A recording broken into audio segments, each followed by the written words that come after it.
Welcome to Democracy Now!, democracynow.org, the War and Peace Report. I'm Amy Goodman. President Trump said Tuesday he will not cooperate with the congressional impeachment inquiry, pushing the United States toward a constitutional crisis. The White House announced its decision in an 8-page letter addressed to House Democratic leaders, blasting the inquiry as partisan and unconstitutional. The letter arrived just hours after the Trump administration ordered a key witness in the impeachment probe, Ambassador Gordon Sondland, not to appear for his scheduled testimony on Capitol Hill yesterday. President Trump tweeted, quote, "Fortunately, he would be testifying before a totally compromised kangaroo court."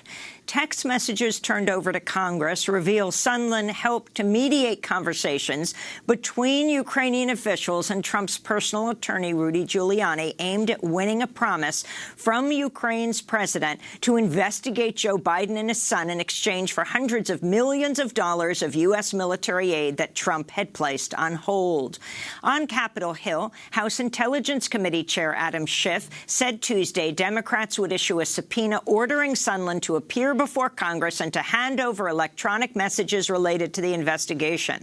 Schiff said the White House's decision to stonewall the impeachment probe is further evidence of obstruction. This is one of the few impeachment inquiries in the history of our country. It goes to the core of whether the president abused his office to seek political help in his re-election campaign, and did so to the detriment of our nation's security. Did so by effectively coercing a country that has been invaded by Russia to investigate a rival and condition the relationship between this country and that country on whether they were willing to play ball. Turkey's government says its troops are prepared for an imminent assault on Kurdish fighters in northern Syria after President Trump ordered U.S. troops to fall back from their positions on the Turkish-Syrian border.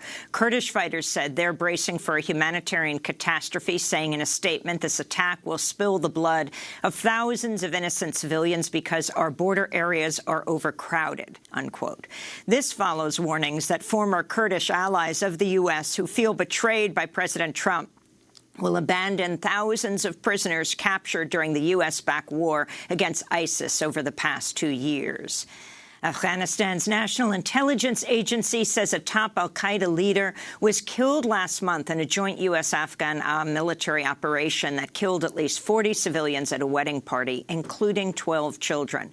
Afghan officials said the September 23rd attack in the Musakala district of Helmand province also left 22 Taliban supporters dead. Among them, they claimed, was Asim Omar, who led al-Qaeda's affiliate in the Indian subcontinent since its formation 5 years ago. A Taliban spokesperson rejected the claims, calling them propaganda aimed at covering up a massacre of civilians. Congressional Democrats and Foreign Service workers are condemning the Trump administration's plans to withdraw the U.S. from the Open Skies Treaty, which allows member states to carry out unarmed surveillance flights over each other's territories to verify arms control agreements. In a letter to the White House Monday, House Foreign Affairs Committee Chair Eliot Engel warned any withdrawal from would benefit Russia, which annexed Crimea after invading Ukraine in 2014. Congressmember Engel wrote, quote, "Observation flights under the treaty have generated additional information regarding Russian military action in Ukraine and provided a check on further Russian aggression there," unquote. This comes just 2 months after President Trump formally withdrew the U.S. from the INF Treaty. That's the Intermediate Range Nuclear Forces Treaty with Russia, the landmark 1987 agreement banning all nuclear and non-nuclear missiles with short and medium ranges. British officials are asking the Trump administration to reconsider granting diplomatic immunity to a U.S. suspect in the death of a 19-year-old motorcyclist. Harry Dunn died after he was struck by a car in late August near an Air Force base in central England. British police say U.S. citizen Anne Tsoukalos had been driving on the wrong side of the road ahead of the crash. They say she fled the country after learning that Dunn had died. Tsoukalos is the wife of a U.S. intelligence officer, and the State Department has argued she has full diplomatic immunity. British Prime Minister Boris Johnson Monday called on her to return to the UK.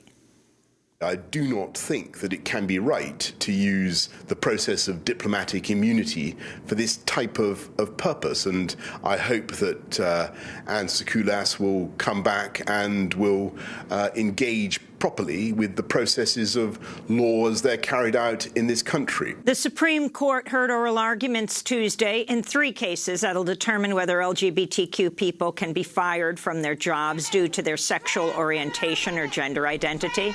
Among the court's conservative justices, only Neil Gorsuch appeared open to prohibiting such workplace discrimination.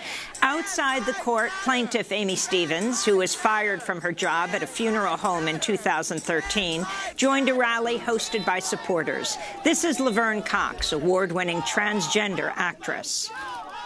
I hope no matter what our justices decide, that Americans know that it should not be okay to discriminate against someone simply for being who they are. If we do not win this case, then the people, then our legislature needs to make it clear that discrimination against anyone because of who they are should not be the way that we live our lives here in the United States of America. The Supreme Court is expected to hand down its decision in the 3 cases by early next summer. We'll have more on Tuesday's action in the Supreme Court later in the broadcast, and you can go to democracynow.org to see our full interview with Laverne Cox. California's largest utility company, pg&e, says it's begun shutting off electricity to 800,000 customers as dry, windy conditions have increased the threat of wildfires in 34 of California's northern and central counties. The unprecedented blackouts follow last year's devastating Camp Fire, which killed 85 people, the deadliest blaze in California history. Investigators found that poorly maintained pg&e transmission lines started that fire last November. Climate scientists say hotter and drier conditions across California due to rising greenhouse gas emissions have made wildfires more widespread and more intense. Voters in Montgomery, Alabama have elected an African-American mayor for the first time in the city's history. Probate Judge Stephen Reed captured 2/3 of ballots in a runoff election Tuesday. Montgomery was once the capital of the Confederacy. In the 50s, it became the epicenter of the civil rights movement as Dr. Martin Luther King Jr. and Rosa Parks led the successful Montgomery bus boycott to desegregate public transportation. A new book offers chilling details about an incident that led NBC to fire Today Show host Matt Lauer in 2017. Journalist Ronan Farrow writes in his new book, Catch and Kill, that Lauer raped NBC producer Brooke Nevels in a hotel room in Sochi, Russia in 2014 as they covered the Winter Olympics. Nevels called the incident excruciatingly painful and said it left her bleeding for days.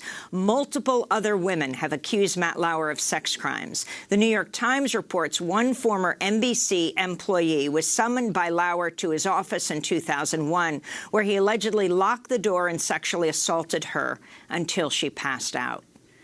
A new analysis finds the wealthiest 400 families paid a lower share of the U.S. tax burden last year than people in any other income group. The finding comes from new research by UC Berkeley economists Emmanuel Saez and Gabrielle Zuckman in their forthcoming book, The Triumph of Injustice: How the Rich Dodge Taxes and How to Make Them Pay. A dramatic animated graph of the research's data produced by the New York Times shows the U.S. tax system becoming far less progressive over 7 decades. In 1950, the total tax rate for the wealthiest 400 families stood at 70%. After President Trump's tax cuts for the wealthy took effect, the tax rate on U.S. billionaires had fallen to just 23%. Vermont Senator and 2020 presidential hopeful Bernie Sanders said Tuesday he'll scale back the number of campaign events he participates in as he recovers from a heart attack he suffered last week at a rally in Las Vegas. Sanders says he still plans to join the October 15th televised debate of the top 12 Democratic candidates. Over the weekend, Sanders' daughter-in-law, Rain Riggs, died of neuroendocrine cancer just 2 days after her diagnosis. She was married to Senator Sanders' son, Levy. She was just 46 years old. In Brazil, human rights groups are warning in an open letter that the Amazon's last uncolonized indigenous people face genocide amidst raging fires and mounting incursions into their territories. The warning comes after the government of far-right President Jair Bolsonaro abruptly fired the head of the government agency tasked with protecting uncontacted tribes. Brazil's Indigenous Missionary Council warns the number of invasions of indigenous territories has doubled under Bolsonaro, with more than 150 such incidents since January. And there have been a record 87,000 forest fires in Brazil this year, according to official figures, many of them deliberately set to clear land. In a statement, the indigenous rights group Survival International said, quote, President Bolsonaro wants to open up indigenous territories across Brazil to loggers, miners and ranchers. He doesn't care how many indigenous people die in the process and has openly expressed his racist contempt for them on many occasions, unquote. This comes as Pope Francis welcomed indigenous leaders from Amazonia to the Vatican for a gathering of bishops known as a synod. The 3-week meeting will focus on the Catholic Church's efforts to safeguard the Amazon. This is Pope Francis speaking Sunday. May God preserve us from the greed of new forms of colonialism, the fire set by interests that destroy, like the fire that recently devastated Amazonia, is not the fire of the gospel. Elsewhere in Brazil, a massive oil slick has fouled more than 900 miles of beaches along the country's northeastern coast, affecting 46 cities and some of South America's most popular beaches. Brazil's environmental agency says tests of the oil show it's not of Brazilian origin. The source of the crude oil remains unknown. In Canada, Prime Minister Justin Trudeau says he'll appear at a court ruling from September that found Indigenous youth were, quote, willfully and recklessly harmed under Canadian child welfare policies. The appeal could block some $2 billion Canadian dollars worth of reparations for at least 50,000 Indigenous youth who were removed from their homes as children and impacted by the severe underfunding of federal child welfare programs for the Indigenous community. The Canadian Human Rights Tribunal ruled last month the federal government had purposely discriminated against Indigenous youth and ordered the government to pay $40,000 Canadian dollars to each child who was removed from their homes. A study by the University of New Mexico found hundreds of Navajo women presented alarming levels of uranium in their systems, even decades after mining of the radioactive metal ended on the reservation.